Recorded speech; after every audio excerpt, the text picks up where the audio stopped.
નમસ્કાર. માતૃભાષા એટલે શું? બાળકને માતા તરફથી મળેલી ભાષા તેમજ પરિવારમાં બોલાતી ભાષા એટલે કે માતૃભાષા.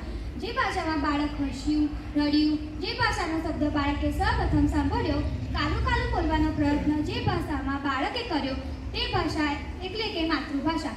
જે ભાષામાં વિચારવાનું, લાગણીઓને પ્રદર્શિત કરવાનું તેમજ લાગણીઓ અને વિચારોને પ્રદર્શિત કરવાનું બાળક શીખ્યું તે ભાષાને માતૃભાષા કહે છે. રમાડું છું, ખવડાવું છું જેવા બીજા માટે કંઈક કરવા માટેના શબ્દો ભારતીય સંસ્કૃતિની દેન છે. આ શબ્દો માટે અંગ્રેજી ભાષામાં કોઈ શબ્દો વપરાયેલા નથી. હું અંગ્રેજી ભાષાની ટીકા નથી કરતો, છતાંય હકીકત છે કે અંગ્રેજી ભાષા સ્વરથી ભાષા છે. માતૃભાષામાં શિક્ષણ. માતૃભાષા સાથે માણસ ઘનિષ્ઠતાથી જોડાયેલો હોવાથી તે ભાષામાં અપાતું શિક્ષણ એવી રીતે મેળવી શકે, એવી રીતે ઉગી નીકળે છે જાણે કે કોઈ છોડ, બીજ કે કલમને ઉગી નીકળવા તમામ રીતે અનુકૂળ વાતાવરણ મળી ગયું.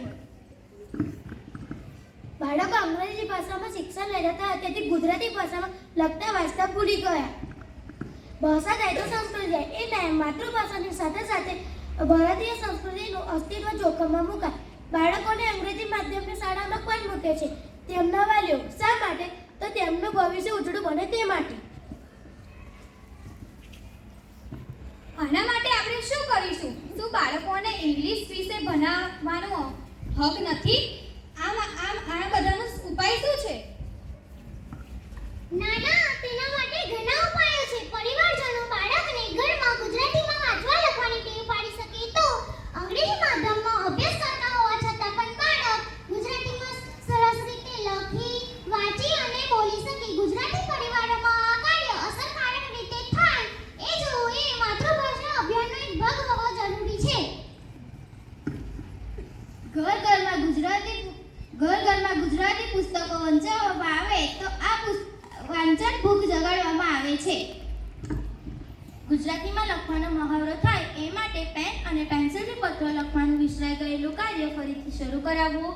કમ્પ્યુટરના કીબોર્ડ પર ગુજરાતીમાં ટાઈપ કરીને ઇન્ટરનેટના માધ્યમથી ઈમેલ મોકલવા.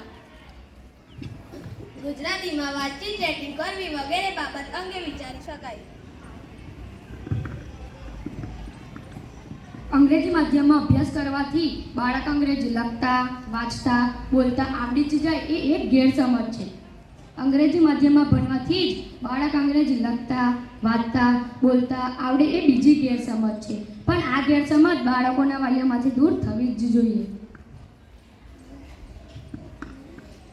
આ વિચારી જગતમાં છાતી માતૃભાષા બંને ગુજરાતી. હું અને મારી માતૃભાષા બંને ગુજરાતી.